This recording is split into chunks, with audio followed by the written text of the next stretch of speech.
nakilala itong nanakit sa'yo? Dahil sa boss ko. Ikwento mo isalaysay mo sa amin ang buong pangyayari, walang labis, walang kulang. Baka mapuy ako dito. Charas! So, ayun, nakilala ko siya dahil sa, boss ko. Tapos, sinasama kasi siya tuwing may meeting kami. Tapos, na love at first sight daw siya. Ha? Daw. Talaga ba na love at first sight? Hindi ako sure. Love at first sight? Totoo ba yung love at first sight? Ikaw personally, naniniwala ka sa salitang yan? Katagang yan, love at first sight? Parang hindi. Hindi ka naniniwala. Yes. So, alam mo na from the beginning, binobola ka lang.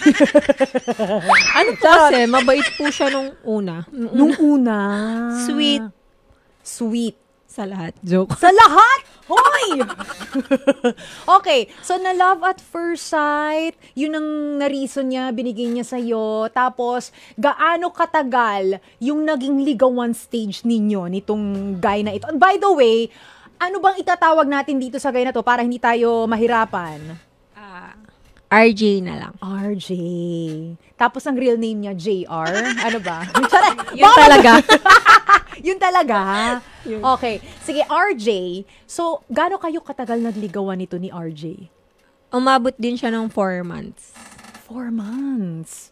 Ano yung mga ways, yung mga ginagawa niyang style ng panliligaw na talagang nagustuhan mo? Ayaw niya na akong nagko-commute. Hatid sundo niya ako. As in, wala siyang palya. Everyday talaga. Every day? Monday to Sunday? Yes. Ay, full time pala ito sa iyo talaga. Antaray. Okay, so bukod dun sa paghahatid sa iyo, ano pa yung mga ibang katangian na talagang pumukaw? Antaray, pumukaw talaga. Pumukaw sa damdamin mo na talagang, this is the guy. Maalaga, sweet, tapos sabi niya sa akin, papakasalan kita. Ha? Wait lang! Seryoso ba? Papakasalan? Ano to? Ilang months pa lang kayong magkakilala? Sinabi niya yon, pang ilang month? Yun yung time na bago ko siya sagutin. Pakakasalan. So, ano naramdaman mo nung sinabi niyang pakakasalan? Nag-baby talk? Ay, sino ka ba? Akala ko ikaw na. Ikaw Yes. na kaya? Yes, I do. I do agad? Okay, so anong naramdaman nun? Naramdaman mo nung mga panahon na yon, kinabahan ka ba? Natuwa ka ba? Anong naging initial reaction mo? Natuwa ako kasi sabi ko, ito na yun kasi parang siya lang yung nagsabi sa akin ng ganun, na wife material daw ako. Wife material.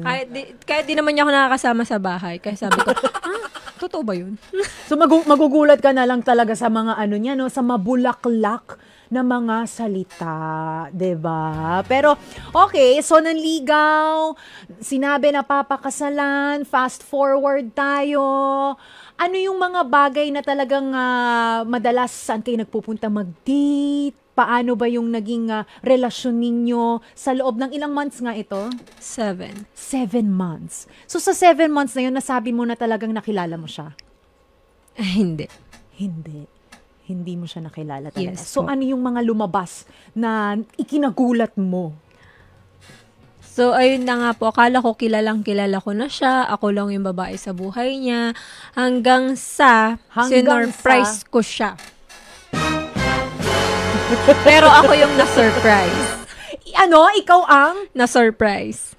Ay, teka lang naman. May gulatan factor pala ito, mga kapatid, na naganap dito, ha? So, hindi mo siya ganun kakilala pa dahil meron kang na-discover. Yes po. Okay. So, bago mo yan ikwento, sa loob ng 7 months na yon, naging smooth ba yung inyong naging relasyon? O madalas ba nag-aaway kayo? Ikwento mo sa amin yung naging relasyon ninyo sa 7 months. Yes po. Smooth siya. Hindi kami nag-aaway kasi talagang palagi niyang sinasabi, mahal na mahal kita. Ganun. Everyday, pinapaalala niya sa'yo Yes na mahal po. na mahal ka niya. Naku, ganyan naman yung mga yan talaga naman. True po, Chares. Naku. Pero syempre, hindi naman naman natin yan nilalahat, mga kapatid. Huwag tayong mawalan ng pag-asa. May mga lalaki talagang kinikip ang kanilang mga promises. Ha?